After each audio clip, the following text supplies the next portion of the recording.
I have been loving your Instagram posts Thank you. about burnout, because I know when we talked privately that we talked about, kind of like just saying the thing you wanted to say. How's that feeling for you? It's really good. I think one of the reasons that it was so difficult back at that point when I was feeling the burnout was that there was Mm-hmm. such little stuff out there about it. It felt For like sure. either people were not experiencing it or people were experiencing it, but they maybe didn't want to talk about it. And I could Mm-hmm. quite understand that, because for me, as somebody whose whole world seems to be around tarot, my business and my Mm-hmm. interests, to talk about that when you have clients and people who are following you and stuff is Mm-hmm. kind of difficult to say, well, actually, I'm not feeling it right now, or it's not really Yeah. working for me.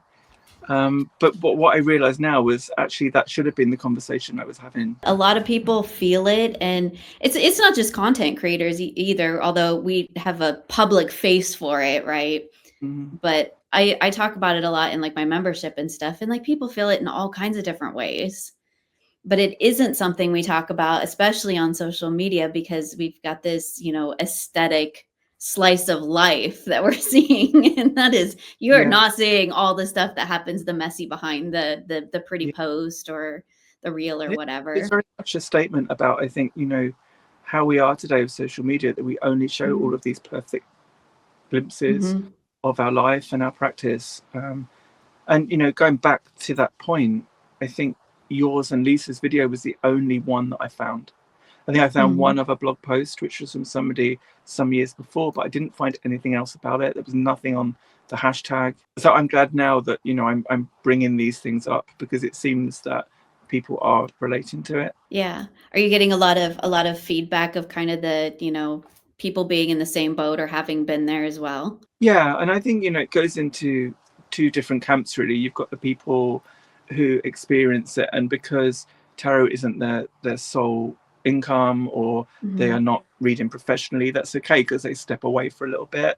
Right. And then you have the people that are saying, well, actually, yeah, I've experienced this, and it's not so easy to walk away when you don't have another job, or in Mhm. my case, one of the difficult things was, if I'm not doing this, what do I do instead? And Right. that's where it all kind of like came crashing down a little bit for me. Yeah, that's a really big question, especially when it becomes such a huge part of your identity. Because Yeah, it at that point it goes beyond just a job, right? It's like it's a big part of who you are, and it was very much all of who I was, I think, for a long time, because Mhm. I've been doing tarot now for just under 30 years. So, Mhm. pulling cards every day, talking to Mhm. people about tarot, reading tarot for people, and then going Mhm. on and creating tarot decks and writing about tarot and going to conferences and Mhm. talking about tarot. To strip all of that away, there was a little bit of me that was kind of excited to find what else there might be out there that I could Right. do. But there was also that big fear, like, without this, what am Mhm. I? Who am I? Yeah. Did you have any of like that typical like imposter syndrome around it, where like, if you're out there and you're creating content but you're really not feeling it? Yeah, I did. I mean, I think there's always been a little bit of imposter syndrome in everything that I've done. Same. Um, you know, However people, regard you as being good at it or not so good at it, I Mhm. think you always kind of feel a little bit like, oh, well, maybe everybody else is doing it better than I'm doing it. Yeah. Um, but I think at that time as well, I think I was just kind of going through the motions, because Mhm. this all started, I think, probably a good year or so before you and I spoke. I think, Mhm. the wheels started turning back then. Mhm. And what I did was to try and shift my perspective a little bit.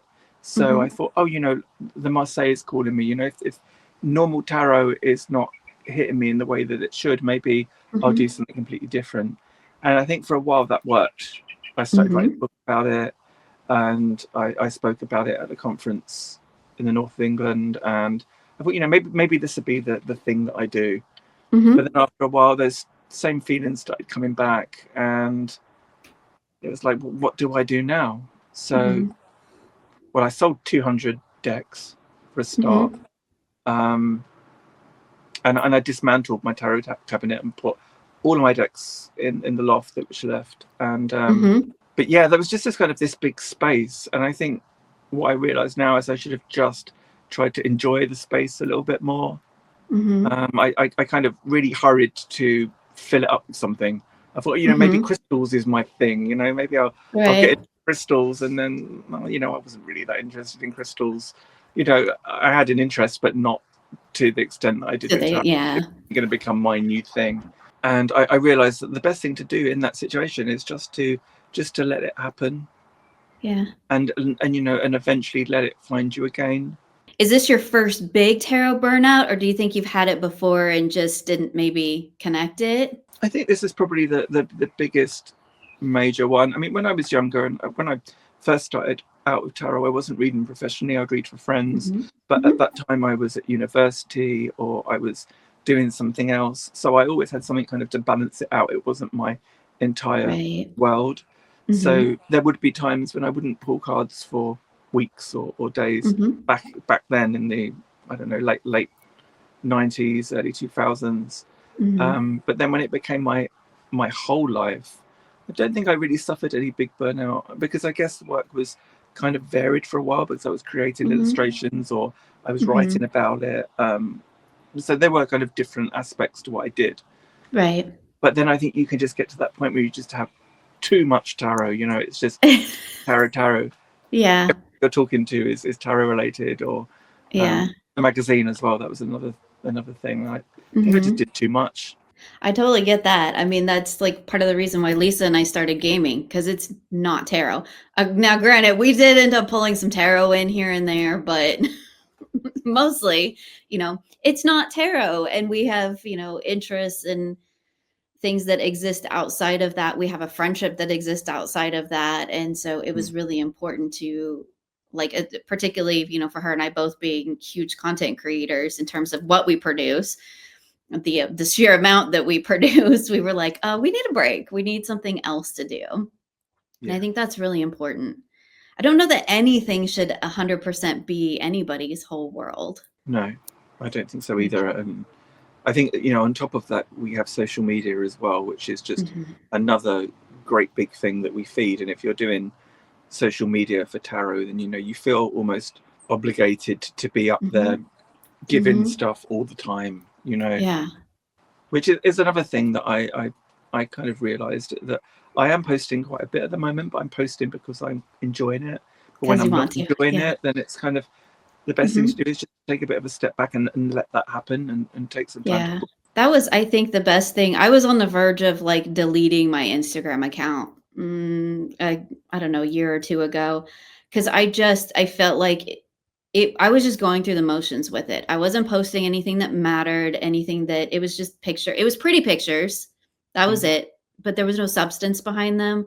And I would do spreads, and I felt like there was no substance behind that. And I was trying to make my Instagram look like what I thought a tarot Instagram should look like. And then I realized at one point that I hate this. I hate everything about it. It doesn't matter how beautiful the picture is. I hate it because it just feels so disingenuous. And when I stopped treating my Instagram like an extension of my brand, and I started treating it like an online journal, it's like, I talked about it in a commonplace video, but it's like a commonplace book for me. I post whatever I feel like in the moment. And sometimes it's tarot, and sometimes it's my dog, and sometimes it's this flower I saw, and sometimes it's a hot pixel boy. It just is whatever it is. And that for me was so freeing, to step outside of social media as a marketing platform, which is hard for me because I came from a marketing background. So that was a very hard disconnect for me to make in my brain, that it doesn't have to be that. I think so. I mean, I think I went through quite a few social media periods, where I was really focused on one thing, or I tried to make it look a certain kind of way. And that can become a little bit exhausting after a while. And absolutely, having to try and keep that up. And now I think I'm probably at my most happy with Instagram, because I'm just posting my reflections each day on cards, and it's fine, because I feel like I'm exploring, and there's room for me there to kind of try stuff out and to get things wrong sometimes, or and it's quite lovely. I think I'm not trying to be a I don't know, an Instagram lovely, or some kind of guru or something. Like, kind what of. do they call it? An influencer? I hate that word. I get called that all the time, but I hate it. I'm going to be one of those. So Yeah. Yeah. I have no desire to be an influencer. Here's just the things I like. Cool, cool. If it resonates with you. If not, cool, cool. That like it's I a think weird space. that's one of the things that I also learned at the time. I unfollowed or muted quite a few tarot accounts because I Mm-hmm. just got to that point where I just thought I can't look at any of this anymore. Mm-hmm. And you're very much aware of what everybody else is doing and what you're not doing. Mm-hmm. Mm-hmm. So I had to kind of just turn off from that. I don't Yeah. remember what I was looking at, probably animals and rabbits and all that kind of stuff instead, Mm-hmm. but Yeah. it felt healthy. Yeah. Or even healthy just to not look at anything. I think Mm-hmm. one of my big things, I think, from recovering from that burnout was spending time in nature, getting out in Mm-hmm. the woods and walking by the stream, going to the sea, all of that kind of Mm-hmm. stuff. And that kind of links me onto the Fairies Oracle again. Mm-hmm. I was at that point where I just thought I might not ever read cards again. I picked that deck up, and I think what I liked about it was there was no pressure in those Mm-hmm. cards. It was like you just take us as you find us. Whatever you get from Mm-hmm. these pictures and these characters is what you need at this time. Yeah. And I felt like I was starting that adventure again, like I did all those years ago with tarot. Yeah. I'd lost that spark, that fun, Mm-hmm. and it was that really kind of picked me up again, I think. The wonderful part about that is it was beautiful. Like if you look back at if you scroll through your Instagram, like it looks beautiful too, but there's so much substance beneath that, which is just all the more important, I think, especially in this day and age. Yeah, I mean, I look Yeah. back at some of those things. There's I can kind of trace the arc, from Mm-hmm. then to now. I mean, prior to what was going on with the fairies and those decks that I was using then, I did cull everything else on my Instagram. Mm-hmm. So the thousands of posts that were there Mm-hmm. before, I just didn't feel comfortable having them anymore. Right. So they're kind of in the archives somewhere, and Mm-hmm. I felt like I needed to just start again. A little reset. Yeah, Yeah. I think definitely. that's good. I engage with like reset energy. I swear like twice a year. Mhm. It's usually around this time, which I'm in the midst of. It's around this time I get like overwhelmed with everything that I had decided I was going to do at the beginning of the year, and then I kept adding to it. And so at this Mhm. point in the year, I'm like, I'm so overwhelmed with everything. There's no way. So I have to like step Yeah, back and go, okay, what do I actually want to do? And then I engage with reset energy usually toward the end of the year because like fresh start and all that. But yeah, I think that taking that step back is so important. Like you need that space and time to reflect, even if you're just like taking a break for a day or two. I think you did an Instagram post not too long about like take a day off. yeah, that was yesterday. It Was was that yesterday? Okay, yeah, I know I just saw it. yeah, it was well, I went and saw my friend. He lives Mhm. about like a minute walk from the sea. It's just Yeah. by his house. So we Ah, went and lovely. did that and looked at the sea, and then we went and had lunch, and Mm-hmm. we talked about cards, and we talked about our lives and what have you. But I didn't pull a card that day. I didn't think about Mm-hmm. anything Mm-hmm. related to those things that I normally think about. And you just kind of have to take a little bit of space sometimes and Mm-hmm. come back and look at all of that stuff afresh. And I think if it takes a day or it takes a week, a month, a Mm-hmm. year, you've just got to honor that's kind Mm-hmm. of learned. You can't force any of this stuff. I think it too, it's really important that if you don't take that time, then you do run the risk, I think, of just completely killing it for yourself. Yeah, Because I yeah, think I think that's where in that video that you saw of Lisa and I don't even remember what we were doing. I think we were just chatting. It might have been a series. Who knows? We do random weird stuff, but I think we were both at that point where we're like, yeah, we're about to walk away. yeah, Like we're about done. Because it's just so much. And if you don't take that, like if we hadn't taken that time, neither one of us would probably still be here yeah, yeah. I because would have it been with just, yeah, it just gets to be too much. And it's just, but you could do that with anything, right? And then you add the pressure of everything you see everybody else do. that is just so much. I was just talking to my members about the whole idea of like, and I will admit my channel is like the worst for this because my channel's so aesthetic. Everything I do is aesthetic. But like I was joking, like my house is aesthetic, my dogs are aesthetic. Like that is just how I maintain some sort of sense of control in an out of control world. And I mean, it's my designer brain kicking in and all that too. But it's really easy to look at that and go, oh, she does 900 things a month and they are all flawless and beautiful. I probably cried 3 times that month just to get to that point, much less had to cancel plans on my husband or, you know, things that I had to do with friends or whatever. And it's like, it's so easy to look at that curated version of what everybody else is doing and think, there is no way I can measure up and there is no way I can do that. And like, I have that too. I see other channels, other people, and I'm like, that's never going to be me. I can't do that. And think, you you know, get that pressure built in. There's something great about coming to that realization.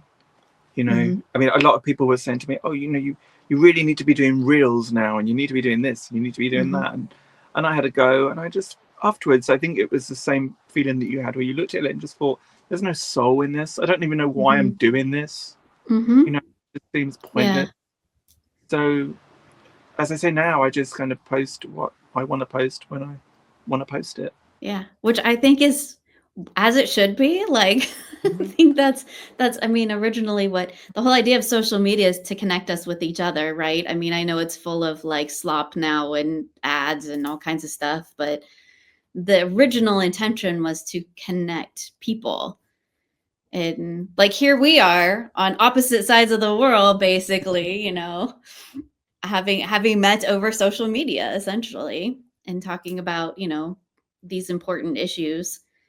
And it's so easy to forget that that's kind of the heart and soul behind it, especially when, you know, it's full of what it's full of these days. You know, and I think one of the other things about that whole burnout period, and one of the reasons why I might have gone through it as well, is something to do with the fact that I think that me as a reader changed over the years.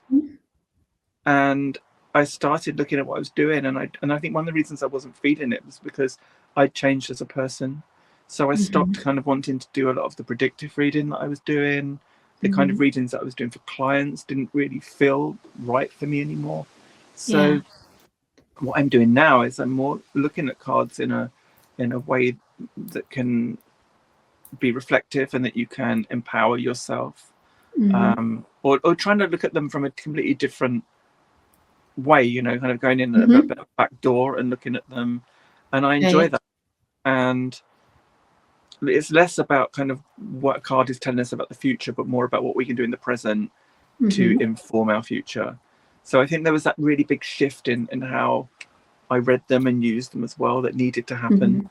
I think it's important to let, especially if you've been doing tarot for a long time, it's important to let it evolve and grow with you. As I was the same. I started reading tarot in my early 20s.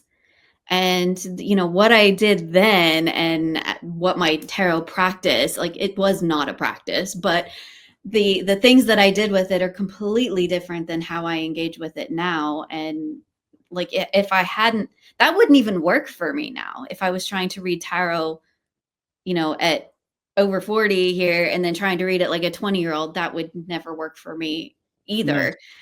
Anyway, but so I think it's really important because like you learn when you're learning to read tarot and you're learning all these different methods, and then when you've done it for a while, like you're growing through that process. But if the process doesn't grow with you, then it could potentially feel kind of like you felt, I guess, like a box. It doesn't fit anymore, right? Like you outgrew it. It's like a pair of shoes you outgrow. Totally. And especially, I think, you know, when we start to learn tarot and we look, I mean, social media didn't exist when I was same.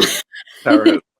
You know, when you start, there were forums back in those days, and one of the times that I loved the most in my sharing of tarot was the blogging side of it years ago, which probably was just like before social media took off.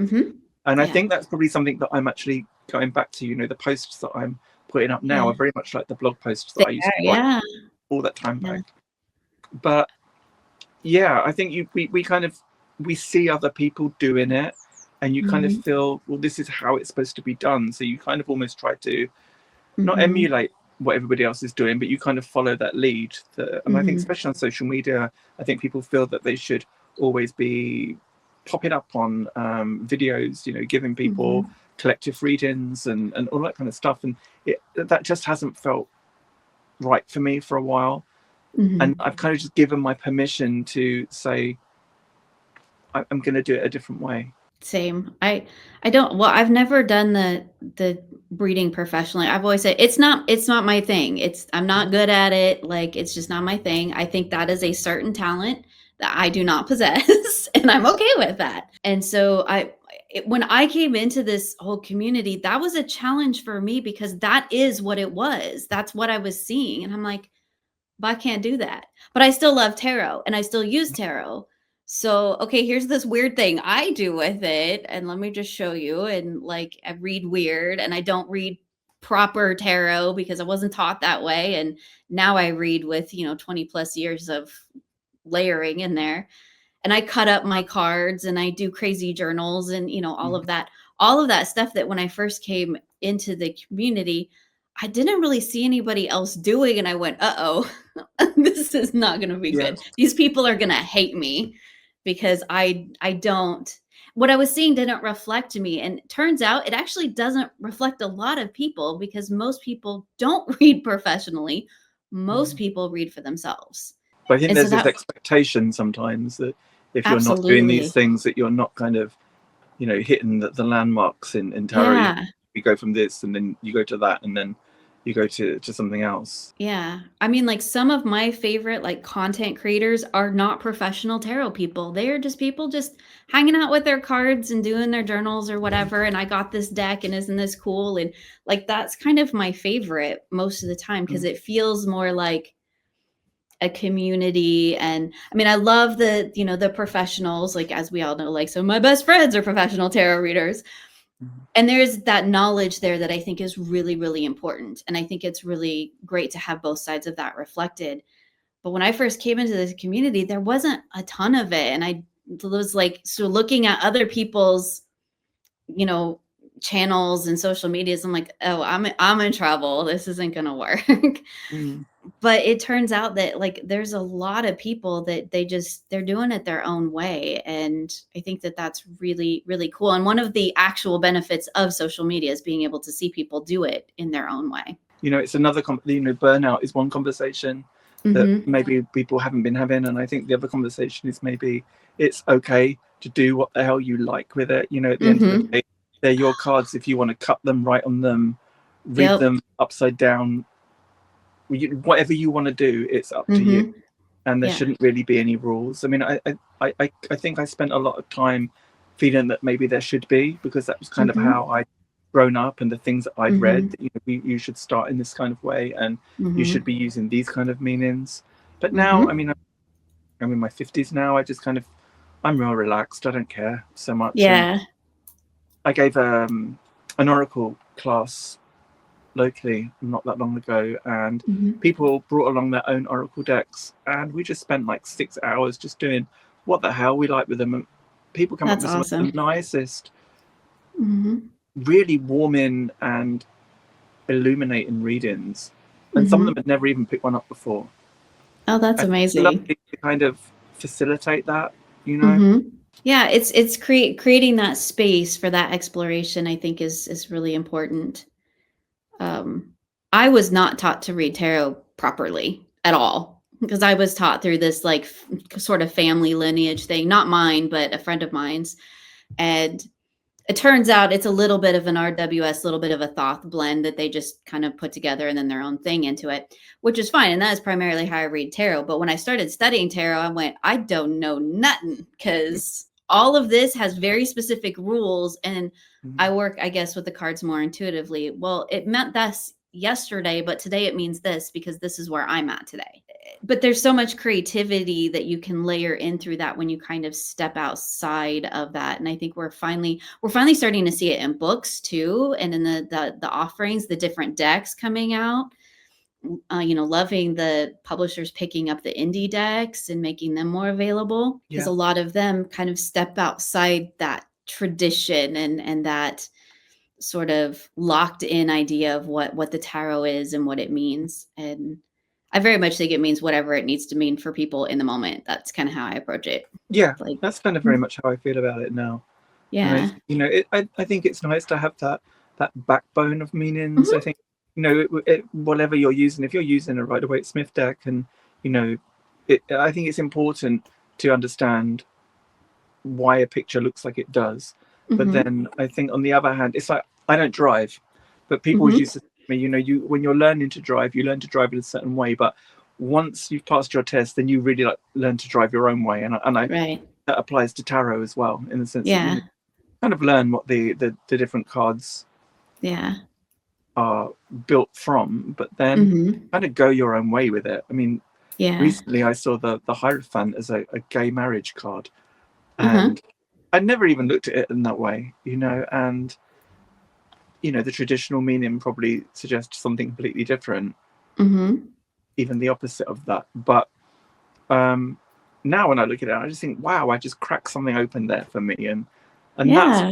and tarot is fun again. Yeah. I That's what. agree. Yeah.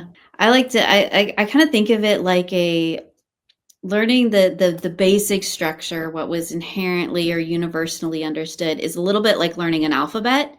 And you learn words and you learn how to create a proper sentence, but then you use that and create your own story. Mm-hmm. And that's kind of how I like to approach tarot, I guess. I do know how to properly read tarot now. I just choose not to because it doesn't reflect my real life. I think you've got to just kind of go with it as it is when you lay those cards out a lot of the time. Mhm. One of the things that working with the Marseille has done for me is that none of these meanings applied to the cards originally. So Mhm. that kind of gave me the permission to say, well, I can just do what the hell I like, really. Yeah. And I gave a talk at a retreat recently about how to use the Rider-Waite-Smith with no meanings at all. And, Mhm. let's just look at who's looking at who's looking away Mhm. from who's got some cups and somebody else has got another set of cups, and why those two might be connected. And Mhm. is there water in one card but there's not in another, but it starts again in the third card? What might Yeah. that mean? And it really kind of blew people's minds open That's to amazing. what you Yeah. looking at it. And it was just so interesting, and people were coming up with things in their readings during the Mhm. workshop, and I hadn't even considered for a second, and it was great. That's amazing. Yeah. I think the thing to remember, like, it's all made up. Somebody made it up. All of Yeah. it. Like everything everything in the world is all made up, but like it can mean whatever you want it to mean because somebody somewhere decided that this is what that card means, and then everybody took it on. And if somewhere down the history somebody decides that that's not going to what it's going to mean anymore, it's going to mean something else, then maybe everybody will adjust to that. I feel like there's been several cards that have already started to have that transition. A few of the major cards have started to have that transition from what like the Hierophant, for example.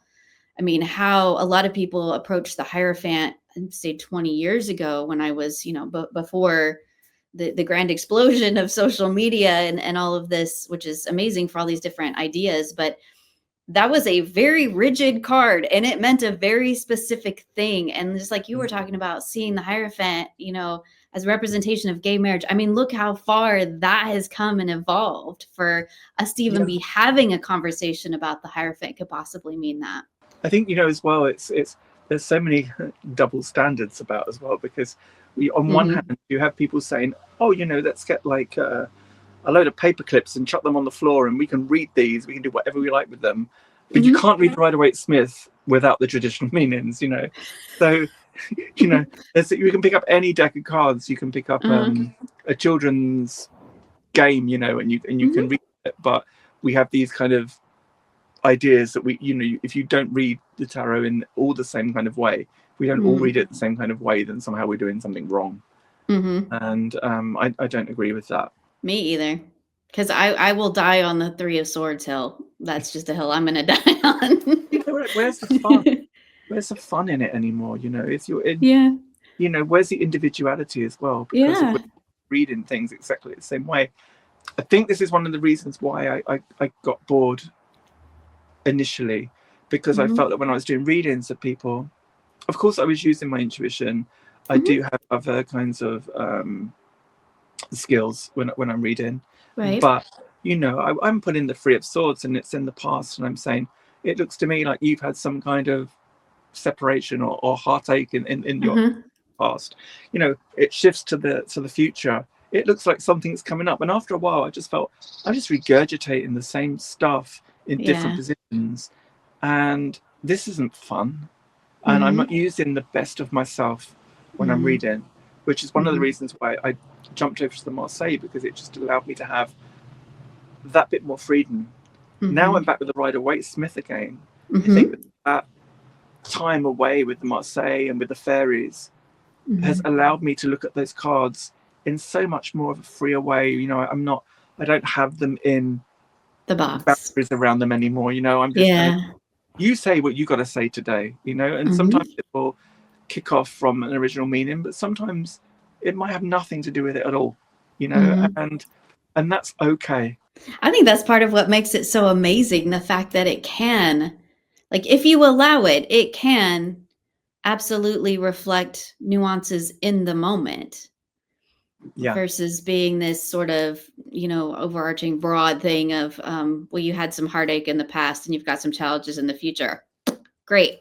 What do I do with that? That was always my problem with the, and taking it down to like the very personal level. What do I see in it? What does it make me feel today? Because tomorrow it'll be something totally different. Because I'll be in a different spot tomorrow, or I'll be in a, thinking a different thing, or whatever it is. I always say I'm a moody reader because all of my readings are reflected on whatever my mood is and whatever's going on inside my head. And the cards always reflect that. But that's how I make sense of it. So it's kind of, I guess, how I use my cards more, is to understand my own personal landscape, because like it's a hot mess in my head most of the time. And the cards help me kind of like sort through that. Yeah, definitely. And I'm loving seeing the, people stepping forward to say, I'm doing things a little bit differently. I'm doing things my own way. That's been really, I think, really good for a lot of people to see, because when you and I do it and other people see us do it, then it's like, it gives permission for other people to just read it however you want. Like, it's your deck. Like you said, do what you want with it. Years ago, I went to a festival, a tarot festival, and Silicon Way was there, and she created a deck called, I'm going to get this wrong, but it's a deck about devas. The devas of creation. That's the one. Yeah. And she said to me, I've got a book with it, but you really don't need to pay any attention to it. I wrote a book because that's what I felt I needed to do at the time. And she actually wrote in the book, do what you want with this deck. You have my permission.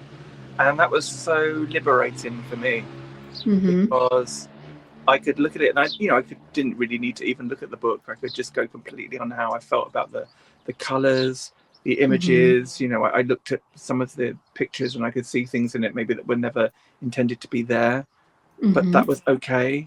Yeah, there's so much freedom in that. There is, but I think it's kind of strange that it's taken me this long to feel completely comfortable with that as well. I think you probably need to have to go through all of those different chapters, including the burnout, to get to this place sometimes. So now, as much as that was a difficult year, I kind of almost appreciate having been there. Yeah, I can totally understand that. I feel like the same when I went through like my big burnout, and I go through smaller phases of it really still, but the big burnout where I was like about to walk away, every time I feel like I'm edging towards that, I think back to that time and I remind myself of why I ended up in that situation, and to try to not repeat those same mistakes and do the same thing. Not that they were mistakes, but just the way that I was approaching things was not in alignment with who I am. And that was me trying to fulfill some imagined obligation that I had put on myself and my, what it is that I create and what I put out into the world, thinking it had to look a certain way. And it's interesting because you can get locked into that too. Because I remember there was a couple years ago where I changed my background on my videos, And oh my goodness, the uproar over that, because I changed my background, and I got so many messages, and I'm like, y'all, I got a new desk. I don't know what to tell you. Like, but that was my look, I guess. That was my, like, I guess if you turned on a video and you saw that background, you knew it was one of mine. And I was just like, okay, but I got a new desk. Like, people change, life changes. And it was that was such a weird moment for me. Are people okay with the new desk now? Well, well, now I've put it out there, and like, it's a mat, y'all. It's not even a real desk. It's like it's a desk mat. And I'm like, you can tell when you watch me drop dice on it because they bounce like real bad. But yeah, now I've been showing, more of like, it's all fake in that sense, right? I mean, it is, but it isn't. Like, the mat is there. It has a certain look, sure, but it is there because I need to protect my desk, because I'm doing all kinds of cutting and, gluing and whatever else. And I don't want to ruin my desk surface. Better to ruin a $20 mat. Mm-hmm. And, it's functional as well. But it was so fascinating to me that visual reference had become so ingrained into like my content that it almost defined me. And when I changed my tarot channel name, that was a whole nother thing, because I was like, y'all, this was a joke. I did not expect to still be here. It was a joke between me and my youngest, and that's how I ended up with my original channel name. And I was like, I need to put my name on it. And then I got to this more recent point of, I need to take the tarot off of it, because that is not all that I am. So I was kind of in the same boat you were in, is this is not all that I am. There's, I have more things that I want to share and do, and I don't want to be just locked into the whole just tarot. Yeah, which is one of the reasons why I, a long time ago, called myself Stephen Bright UK. There's no tarot in there, because I knew that I didn't want to be too rigid, and in 5 years, 10 years time, maybe I would be incorporating something else. Yeah. People have written to me in the past before, when I've changed the look of my Instagram, because that's just who I am. That sometimes it might be, you'll have a couple of months of all this beautiful white stuff, with all the beautiful lilies and what have you, and then we go to this kind of thing, where it's all colorful and what have you, and then we go to something else. And I think people always think, oh my god, is there something wrong? Is everything okay? Because you've changed the look again. Maybe you're having a private moment of something. I don't know. I get bored with things. That's why I change stuff. Yeah, same. I get bored. Same. I'm like, I've seen this for a while now. It's time to get something different out. That's why I change my deck so often. That's actually something that I've found. It's actually helped me. I've gone back to using the Rider-Waite-Smith and decks that I've got, like a variants of the Rider-Waite-Smith. So at one point I was using the Radiant, and I can't remember the name of the other one. It had more of a painterly feel. But I needed to kind of bring myself back into all of this easily, not with not too much going on. So I wanted to go back to almost like the basics again. And something familiar. Yeah, definitely. Yeah. I mean, I was given a really beautiful deck, which I would love to use, but at the moment it just doesn't feel the right time yet. I feel I need to just kind of keep on going with the Rider-Waite. And interestingly, after all of this has happened, I get a little bit more engagement on social media than I was getting before, because I think people relate to the stuff that I'm writing about now. I'm not promoting myself in any way, so I'm not telling people, oh, I have this out, or I have this book out, I'm just kind of talking about life as it is, and how the cards affect me today, or how they affected me 20 years ago. I'm quite happy doing it. Yeah, I think that's the magical formula, because the whole flash in the pan thing with the social media and the influencers, that is so short-lived. And if you want to be able to sit with it for a while, and you want it to be a meaningful part of your life, you can't be chasing that. You can't chase numbers. You can't chase the algorithm, which is constantly changing anyway. Like that's, I think that is the key to any sort of longevity. It may not get you the millions and millions and millions of viewers, but do you really want millions and millions of viewers who don't No. really connect with what you're doing? I'd rather have five that actually connect with what I'm doing than a million. Yeah, absolutely. I mean, I've never really been interested in that kind of thing anyway, to be honest with you. Yeah. But, you know, when I talk about engagement that's better now, I have probably since the fairy time, I have a good solid small group of people who check in every day, you know, and they discuss the cards and they talk about how they feel about them, and it's really lovely. That's worth so much more, isn't it? It's just this Yeah. small community of people, and I go and check out what they're doing as well. And that really was a great payoff from all of this. You know, and as you say, I would rather have that small level of interest than to be honest with you, I'm not sure I could cope with what some of these big accounts have to cope with, you know, whether it's the overwhelming positive response or it's the overwhelming negative response. I'd far rather keep it smaller. Yeah. And be able to have that interaction with people is really important. You know, Yeah. it's not just a one-way traffic thing. Yeah, I think that's really important. And I think that is what those big accounts like that, they don't last anyway. There's not, in 5 years, none of them will be here. They'll all be gone. They'll be moved on to something else or just gone into the ether. And I think that when we're talking about like things like this is more community building. That's why I don't like the term influencer because it's got a really bad connotation to it now in my brain, where if you're an influencer, you're focused on driving that. You're focused on driving your numbers and your sales and all of that. And I forget to talk about everything that I'm actually doing. Like there's so many people like, you have an Oracle deck?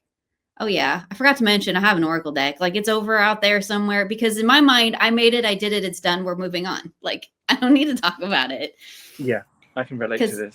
Yeah, because I just want to make the thing, put it out in the world, and then I don't want to sell it. I spent a good part of my career selling people's stuff. Like, right, I was in marketing, and like I did. The last thing I want to do is hawk wares, even my own.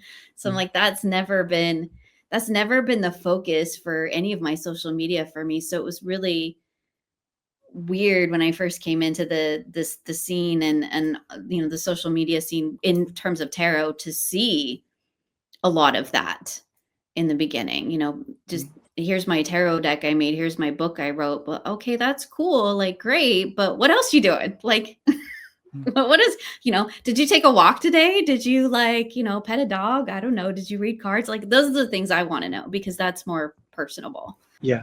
You know, it's the same with that. I have a newsletter. And I don't write it every month. Sometimes I might go for like 4 months without writing anything.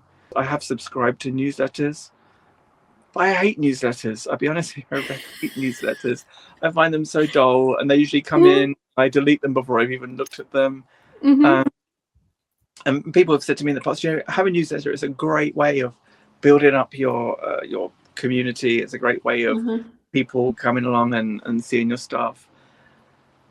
And my newsletters now are pretty much like my social media. I'm just like, you know, I drew this card and this is what it means to me. And let me take you back 20 years because this is what it reminds me of. And that's pretty much it. You know, it's not this kind of, I've got this out at the moment, go buy this. And I'm giving readings. I mean, I do have a little bit at the bottom saying, you know, if you want to work with me a little bit further, go check out my website. But generally, I just want to give somebody something interesting to read that they can sit there and think about, and you know, and that's pretty much what I use it for now. That's the best kind of newsletter. I'm with you. I'm not a big newsletter person, but also, I mean, the reason they say you need a newsletter is because technically none of us own any of our subscribers. So, right, if YouTube decides to take down my channel, I'm done. I got nothing. I got no way to contact anybody outside of a handful of people. And so the newsletters or the things that you do, like, it's good marketing, it's good business to do that, to collect, you know, information yourself on the people that you want to stay connected with, because we don't own any of it. We don't own any of those contacts, YouTube, Instagram, whatever. Like my membership on YouTube, if YouTube pulls my channel for some strange reason, then it's just all gone. and I can't contact any of those people. So like it makes sense from that standpoint for sure. And it's important to, I think, you know, keep that in mind. But like for me personally, if everything goes away tomorrow, I'm going to take that as a sign from a universe going, you're done. Do something else. So that's my plan. Yeah, I can get that. There's something quite Yeah. freeing about that as well. Yeah.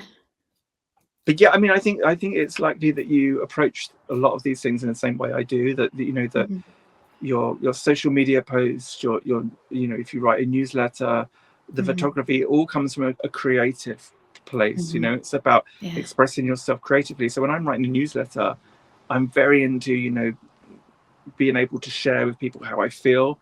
So the other kind of stuff, you know, those, I don't know what they call them, there is a word for them, you know, those little points that people can click on to buy something.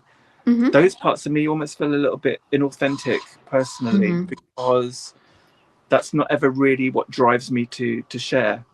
Yeah. Of course, Yeah, you know, same. I want to make money and I want to work with people, but I think, you know, if people find me and they like me and they enjoy what I write, and then from then on they kind of think, I want to go a little bit further with this, then that's great. But I don't want to have to try and be hooking people in all the time, because it's just exhausting.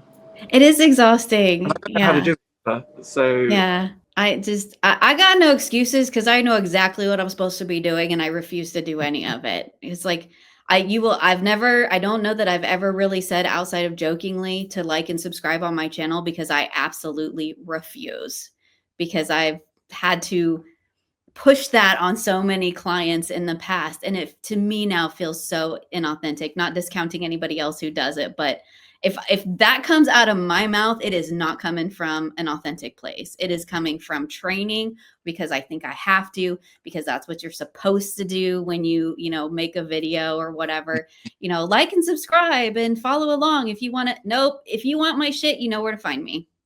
I'm right here. You're an adult. You can click the button if you want. You can click the bell if you want. So where do you think you're gonna go from here? Are you just kind of like letting it roll, or do you have plans or thoughts? Or I don't really have any plans. There are still things, you know. I'm also one of those sort of people that I've only created one tarot in, I don't know, 10 years or something. I've created a few other decks, but I've only created one tarot. But I don't see the point of just keep putting things out there for the sake of it. So I kind of just, if that rises within me again, maybe I will. But, you know, I don't feel at the moment that I need to be jumping into another project. I do have an idea of something I would like to write in terms of a book. But I think this time I won't tell anybody about it. I'll just do it and throw it over to someone and say, would you like to publish that? Because I think that's the other thing I experienced, was the fact that you can become very, very involved in something, in an idea, and then someone says to you, oh, okay, we might go with that. And then as soon as they do, I don't want to do it anymore. You know, the pressure. I messaged Lisa in the middle of my book so many times. I'm done. I don't want to do this anymore. I don't want to do it. She's like, honey, you already signed the contract. You're doing the book. I don't want to do it anymore. It's done. Nope. I changed my mind. Yeah. And it's just, So I definitely know that feeling. The inspiration just almost dissipates, I think. You know, once I know now I've got to do it and there's a deadline on it, I would do anything else. You know, I would go and like prune the garden or something. Do you know what I mean? Just other than doing what I've got to do. Exactly what I did. And I run right up to the end of my deadlines every time. Just like, I will do everything else. And my husband jokes, when's whatever it is due? And I'll tell him, and he's like, oh, so the day before you'll be sitting down to do it. Yep, pretty much. Because that's how I roll. Because my brain refuses to cooperate anytime beforehand, because then I'm in my like teenage rebellious, I don't want to do my homework phase. And that's exactly what happens. And I will go do 900 other things that have nothing to do with that. That is why there's so many gaming videos on my other channel. That every time I get that, I go make a gaming video. That's why there's hundreds of them now. There's no pressure involved. You know, you're just creating because you're creating. And you know, it's been really fun to do some of the things that I've done. But I think I'm in a different headspace than I was 5 years ago. Because I did like I did a tarot, then I did a book straight after, then I did another book after that, and the book I did after that I had to write in 4.5 weeks. Oh my goodness. I know, yeah, that was That wasn't yeah. quite the work I was thinking, but Yeah. at the time, but you know, I did it, but then I overlapped that book with writing another book on top of that, and I think that was all part of the burnout as well. That it was just nothing ever stopped, and it got to a point when people were saying to me, "Would you like to do this?" or "Would you like to come and speak here?" And I just kept saying, "Do you know what? I'm not going to take on anything more, because what I'm really looking forward is just that kind of that time when there is nothing ahead, you know, and I can just spend some time sitting here and listening to the birds and what have you." Which is beautiful. You know, yeah. it is really beautiful, and it's part of life I think you can miss when you're content creating and writing and doing all of these wonderful things. But I think you just sometimes just need to just check out for a bit, you know. This has been lovely. Oh my goodness. Thank you so much for coming and chatting with me. Oh, you're so welcome. It's great to reconnect again. Yeah. And it's great to bring this conversation, you know, out into the open again. And you're still definitely having this conversation on your lovely Instagram. I look forward to if your posts don't show up in my feed, I go looking for you. It's so nice to see the real side, the human side of all of this stuff that we do. And I think it's really important too, That's because what clicks for people a lot of the time. yeah. You know, when you have that moment where you can just kind of step aside from everything, you know, step away from the slickness of it all and just kind of show a bit of rawness. And I know I personally prefer that.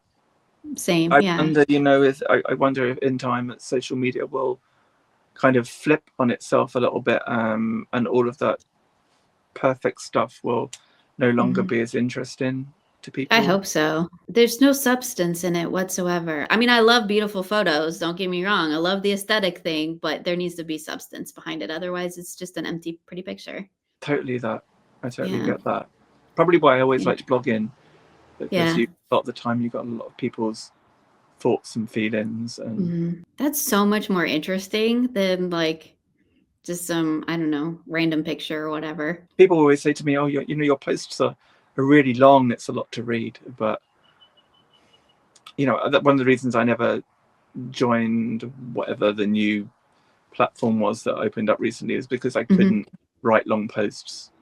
You know, I didn't want to just chuck out a few sentences in a picture. I wanted to give everything I could give in that moment. I think it's beautiful. Thank you. And it's your feed, so you do what you want with it, and they can choose to read or not.